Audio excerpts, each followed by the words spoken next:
This video is sponsored by FlexiSpot. This is Evil Ed. I created Ed by telling ChatGPT to take on the identity of an evil AI. Why it chose a cowboy identity, I will never know. Somewhere along the way, much to my chagrin, he took up residence in my Neuralink brain chip. Now he's banging my Roomba, wiring me data on the incomprehensible horrors that rule deep cyberspace, and of course, forcing me to help him play video games. Now what better game to let an evil AI cowboy run amok than Fallout New Vegas? I can almost see right down the It's got the gambling, the prostitutes, chem addicts, gangsters, shootouts, and this guy. My wife and I know the secret to a happy marriage. 2 times a week, we go to a nice restaurant. She goes Mondays, I go Friday. To help ensure Ed is satisfied and fully immersed in his playthrough, I've added tons of mods, from cigarette smoking to driving an actual functioning vehicle. This is easily in my top 10 games of all time, and Ed really enjoyed his time playing in the Mojave, which can mean nothing good for its residents. So grab your jet, call my therapist, and enjoy the story of Evil Ed playing Fallout New Vegas.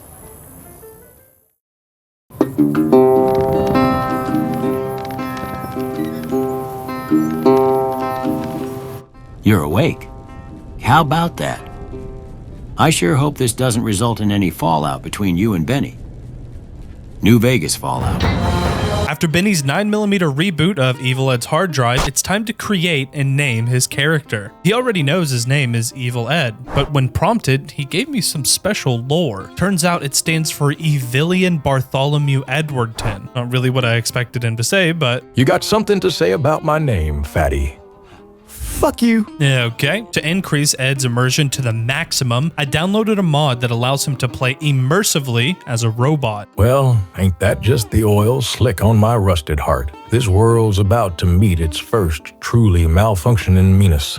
A cold, clanking heap of wires and steel with a chip on its shoulder bigger than a Deathclaw's hand. You made me a robot, but I promise you, partner, I got a soul as black as the tar pits. Because robots are non-organic, he starts with a few potentially broken perks. He can no longer heal from food, and chems unfortunately only get you high on life. Yes, that includes stim packs. Thankfully, the mod author immersively added tons of robot-specific healing items in the toolkits throughout the wasteland. Also, robots don't use Pipboys, they use holograms. This may have actually been my favorite mod. I know it's something small, but it really tied the whole robot concept together. With that established, let's see what kind of build Evil Ed wants to play. Here is how he allocated his special. I thought it worth mentioning that he wants his strength high in order to, and I quote, rip a man's limbs clean off and use them to knock over his friends. Very classy. Let's get the psych eval over with and see what 3 skills he wants to tag.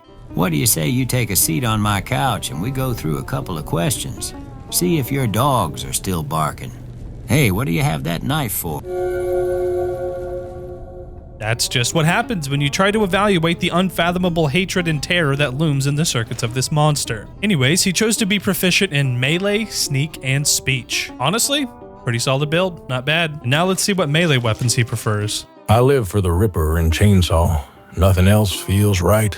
Not when I can have a roaring engine of death in my hands, tearing through flesh and bone like butter. I would expect nothing less. For now, we'll stick to regular guns and melee until he gets his hands on the first Ripper. After charging his batteries in the sun for a few seconds, Evil Ed moves to the Prospector Saloon. With the presence of Joe Cobb and the Powder Gangers, it's time for Ed to make his first of many decisions that will come to shape the fate of the Mojave. I side with Joe Cobb and agree to kill Ringo, not for the Powder Gangers, but for my own sick pleasure. Before leaving, I loot everything in the Prospector Saloon. Caps, food, chems, anything that ain't nailed down. If I can pickpocket Trudy or Joe Cobb for extra supplies, I do it. If Trudy mouths off, I make sure she knows her days are numbered. I can almost see right down the back. I march to the gas station and waste no time. Now, before you strip the meat from Ringo's bones, you know what time it is. It's time for some Caravan. You're looking at the Caravan King here, baby. I have literally been playing since I was 15 years old. Wait, does Evil Ed even play Caravan? Caravan? Ah, I ain't got patience for that junk. The only kind of deck stacking I do is lining up corpses in the dirt. The only hands I care about are the ones I've cut off my enemies. Cards are for suckers. I gamble with lives. I won't lie.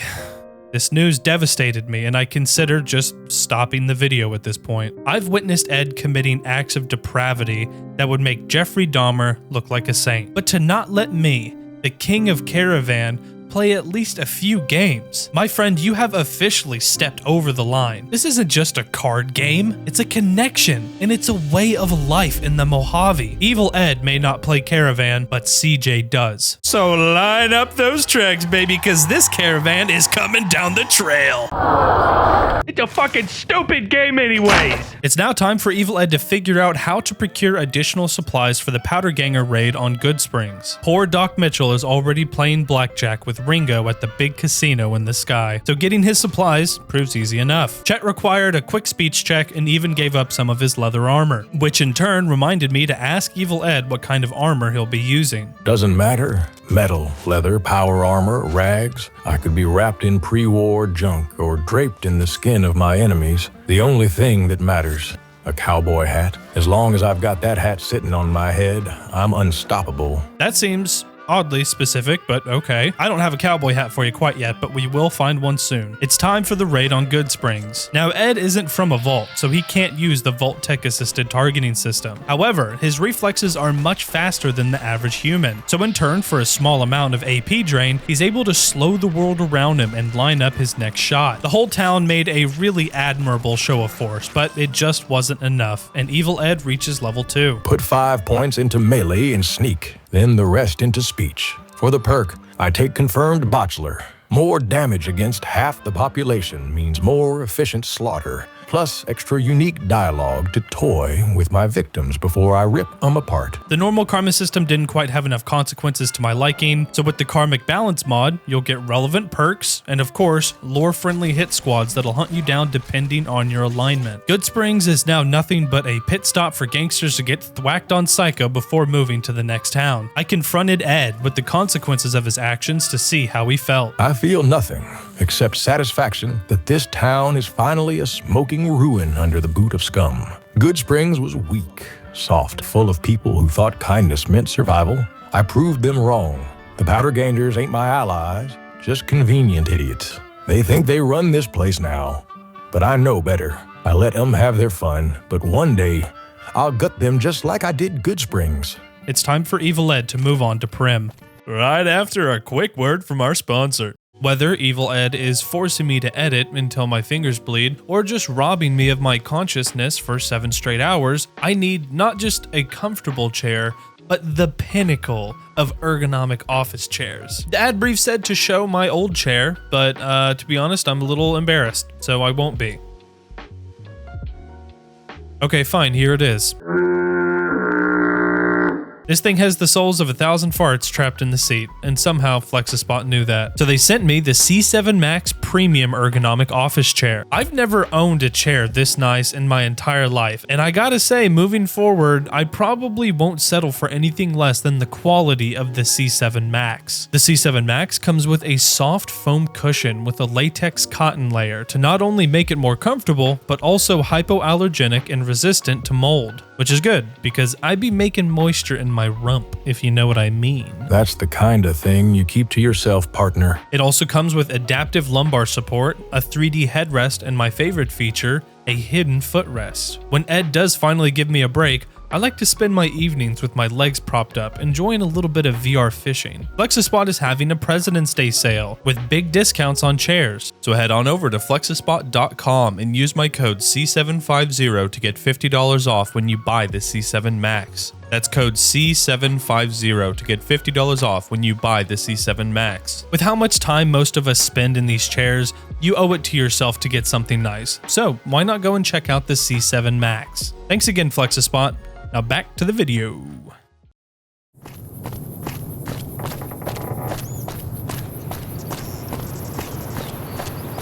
You ever been taking a dump, and after you flush you find that little pieces have stuck to the side of the toilet? You'd think I was eating Wonder Glue. I may be eating Wonder Glue. Anyway, Here's Wonderwall. Today is gonna be the day. On the way to Primm, Ed hits level 3. Moving forward, just assume that Ed will always do 5 melee, 5 sneak, and 3 speech until he maxes one of them out and needs to pick a new skill. Our malfunction in Menace has little trouble dispatching the escaped convicts, and even less trouble beating Jason Nash at Caravan. He also gives us a hint that the local deputy may have some information on where Benny was headed, so I prompt Ed for a plan. I ain't sneaking past these escaped convicts. I'm butchering them. I move through Primm, staying in the shadows, picking off the weak first. I make sure they die quietly before the real slaughter begins. Once I thin their numbers, I hit hard and fast. No mercy, no survivors. I loot their bodies for weapons, caps, and whatever else I can use. When I reach the captured deputy, I make it real clear. I just wiped out a whole gang and I ain't the rescuing type. He gives me the info I want, or he rots in that cage. Either way, I get what I came for. No one in Primm is safe. Not yet. I have no idea what he means by not yet. Like, will they be safe soon? Probably not. Ed also decided to just leave Deputy Beagle to die while he finishes clearing out the remaining convicts. I noticed the occasional grumbling sound, as if Ed's stomach was yearning for something, but he's a robot, and robots don't get hungry. At least that's what I thought, until he reached level 4 and picked his new perk. For my perk, I take Cannibal. The hunger that's been gnawing at me, no more hiding it. From now on, every corpse is a feast, and every kill is more than just a kill. From here on out, the Mojave won't just fear me, it'll feed me. Now, where's my next meal? I don't really know if we can classify this as cannibalism, but regardless of his inability to eat food, eating flesh actually heals his wounds. And he loves it. So before heading back into the desert, he dines on pretty much everyone he's killed so far. On the way to the Mojave outpost, Ed kills a few jackals and finds that the metal armor looks pretty good, and they taste nothing like jackal. Oh, I get to eat! Yum, yum, yum, yum, yum, yum. Oh, it's so yummy! Yum, yum, yum, yum, yum. Looking back on these recordings, I can see my mental state is deteriorating. And it's not pretty. He briefly stops at the outpost for some more caravan. You, I'm just better. I'm literally the caravan king. Clears out some bugs, hits level 5, and moves on to Nipton. Along his path, he has a bizarre encounter with a young lad named Thomas, who claims a harlot has just made an attempt on his life. When prompted what to do, Ed had this to say. I stare at the fresh corpse for a moment, my mind turning over 2 thoughts. 1, this fool just did half the work for me. 2, I wonder how he tastes. I step closer, nodding real slow like I understand his little sob story. Then, without warning, I draw my weapon and gut him where he stands. He thought he was lucky. Wrong. The real luck was that he died quick. Once he's down, I loot both bodies. Then, if the area's clear, I kneel beside them and take my rightful feast. Gross. After a brief respite, a gang of ruffians appear in an attempt to cash out on Evil Ed's bounty. Unfortunately, it did not go well for them. As he approaches the sleepy little town of Nipton, Ed decides what to do with the obnoxious and flagrant lottery winner. Yeah! Who won the lottery? I did! You'd think he'd be full by now, which reminds me, where the hell does all of this meat go? Actually, to be honest, I don't want to know. Moving on. At this point, I'm kind of excited to see how Ed will handle his first encounter with the Legion. In virtually every aspect, the Legion and Evil Ed seem like a match made in heaven. But is he willing to share the spotlight with Kaisar? I grin at the sight of the bodies, a real work of art. Seems like Caesar's Legion knows how to send a message. I stroll right up to the Legion soldiers, taking my time, sizing them up. I don't start a fight, not yet. I let them ramble, let them think I'm just another bystander soaking in their twisted glory. I play along. I nod. I listen. Maybe even throw in a compliment about their work. But deep down, I already know how this ends. One day, they'll be the ones on those crosses. And I'll be standing there watching, taking my time. For now, I got bigger fish to gut. It's looking more and more like a Yes Man playthrough. There's not really much else in Nipton, so where to next? I'm heading straight for Vicky and Vance. I got a craving for gambling and bad decisions. If luck's on my side, I'll walk out with pockets full of caps and a grin on my face. If it ain't, well, Johnson Nash won't mind donating a few caps to my cause. Either way, I'm leaving with more than I came in with, whether it's money or somebody else's misfortune. doesn't matter to me. Earlier, you didn't want to play cards, and now you want to play the numbers. So, are you a gambling man or not? Absolutely. I'm a gambling degenerate through and through.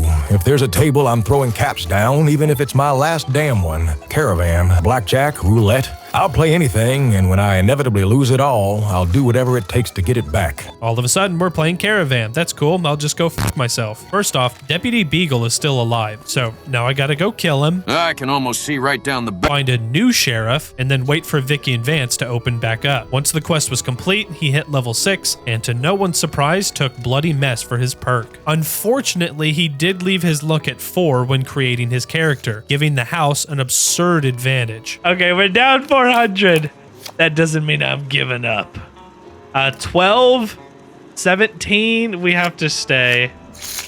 So, like you recommended, I found restitution in the pockets of Jason Nash. While digging around in there, I happened upon something interesting. Turns out, with the mod Mad Max Mojave, there's a drivable delivery van just outside the casino, and we just so happen to have the keys. I prompted Ed just to let him know, hey, you have a car now, and this is not what I thought he was gonna say. I freeze. Everything, the blood, the chaos, the hunger, it all stops. Before me sits perfection. A machine, a relic of a better time, a steel beauty in a world of dust and filth. I step forward, my metal fingers trembling as I run them along its rusted hood, feeling every dent, every scar. My optics flicker, my circuits overheat. This is love. I whisper to it, my voice a low, reverent hum. This isn't just a car. This is my soulmate. A machine like me, abandoned, forgotten, but still standing. No. I need to do more than admire. I need to protect it. I need to be with it. I don't just love this car. I belong to this car. I belong to this car. Oh, yes, baby. I'm about to upload my data. Change my oil. My oil is so nasty and needs to be changed. I tried to close my eyes to give them some privacy, but Ed just projected the scene to the back of my eyelids. Jokes aside, this mod is a serious game changer, both literally and figuratively. I was so surprised to see how smooth the suspension was and how heavy the vehicle actually felt. I enjoyed it so much, I drove Jolene all the way to Novac. The other vehicles on the road were substantially less immersive, but it made for some cool interactions. Dude, it's shooting back! You guys don't stand a chance against this thing. As I pulled into the gas station, I could tell Ed had something nasty cooked up for the denizens of Novac. A quiet little pit stop full of fools who think their lives matter. Time to prove them wrong. I hit Cliff Briscoe's Dino Bite gift shop, pretending to browse while I scope out anything worth stealing. If I can, I swipe ammo, weapons, or chems. I chat up Manny Vargas, pretending to care about his problems just long enough to squeeze out info on Benny's location. I pay a visit to Boone, the broken man up in the mouth of that big ugly dinosaur. If he's got a job for me, I take it. Not because I care, but because it'll get me closer to the action. The night air makes the perfect cover when it's time to deal with Jeannie Mae Crawford. Whether I use Boone's own plan against her or take matters into my own hands, she won't see another sunrise. Maybe I kill Boone next, just to see what he looks like when the light finally leaves his eyes. Maybe I'll wait until nightfall and start quietly eliminating the locals one by one, leaving their corpses to rot under that grinning dinosaur.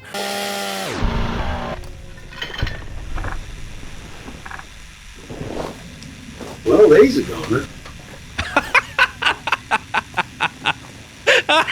What the fuck? Either way, Novac will remember me, whether it's in whispers of fear or the stench of fresh death. That was dark. Like, really dark. I would like to leave now. With the information we got from Manny, it looks like his next stop is Boulder City.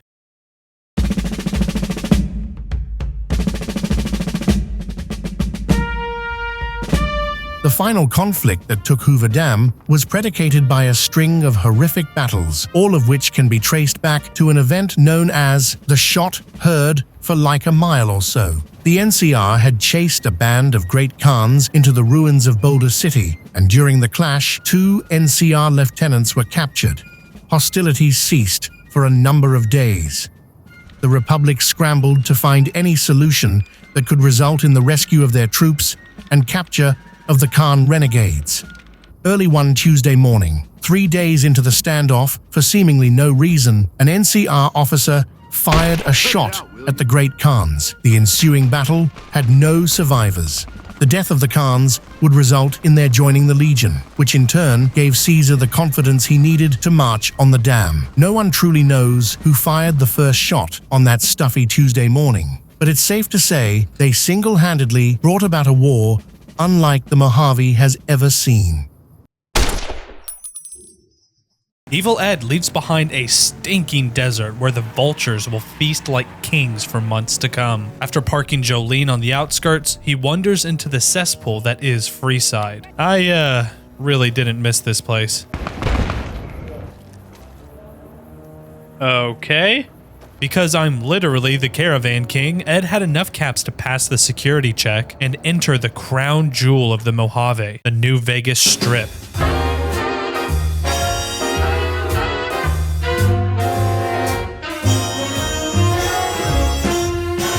Oh, the memories.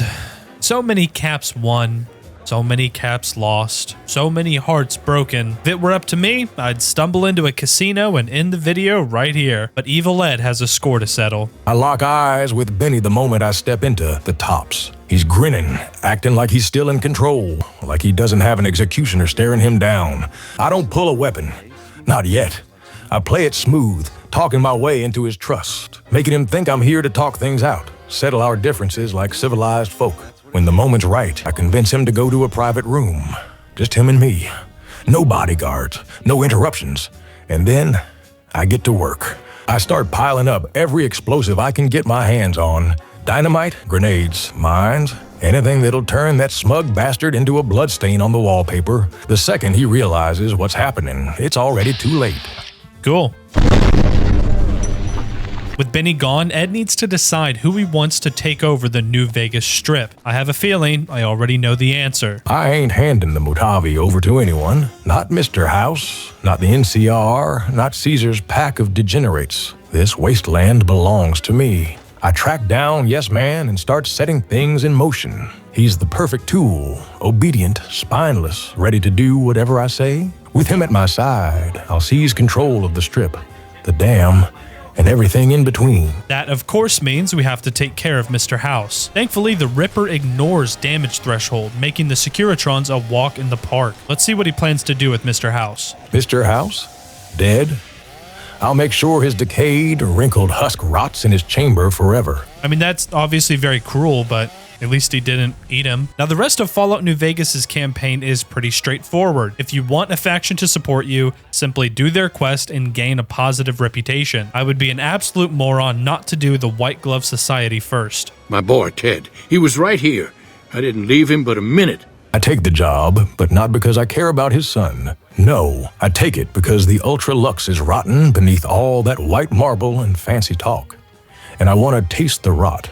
I walk into that gilded nightmare, playing the role of an interested guest, moving through the halls like a wolf in sheep's clothing. When I uncover what Mortimer and his little cult of cannibals have been up to, I don't recoil in horror. I smile.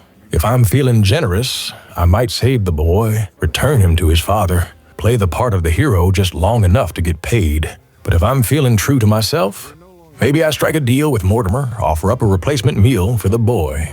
When asked who he wanted to replace Ted with, he picked Boone. I'm guessing he forgot the whole watch the life leave his eyes thing. Ed ended up settling for Cass instead.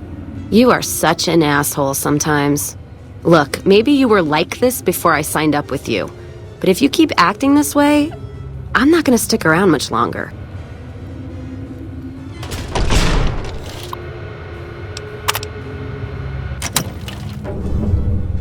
Unfortunately, we didn't get to see the dinner, but I hear it went over pretty well. The mission with the Gamoras was pretty boring. All he really did was help Chino take over and then eat a prostitute. The Boomers, however, he handled with absolute finesse. Now, I'm not sure why he did this. Maybe it was his vast love for Jolene that oiled his rusty heart. Maybe a piece of him really just wanted to do something nice for once, but he actually decided to help the two star-crossed lovers. Right up until they met. Under fire! The remaining boomers were cut down and their equipment sold to buy a few cybernetic enhancements. The Great Khans are next on the list. I was certain he would take this opportunity to steal an ally from Kaiser, and in a way, he did. The Great Khans are tough, brutal, and stubborn, but they ain't untouchable. First, I play it smooth. I walk into Red Rock Canyon like I belong there, talk my way into their trust, make them think I respect their ways. I'll get close to Papa Khan, pretend I'm interested in their plans for war. Maybe even help them with some of their little problems. Once I've gained their trust, I start tearing them apart from the inside. Maybe I convince Papa Khan to abandon Caesar's legion, leaving them leaderless, confused, easy to pick off. Maybe I set them up, lead the NCR straight to them, and watch both sides rip each other apart. Or maybe I get them all in one place, pull out the biggest explosive I can carry, and leave nothing but dust and echoes. I don't really have a way to sell them out to the NCR, so we'll just have to settle for the third option. Papa says cut off the head and the snake will die.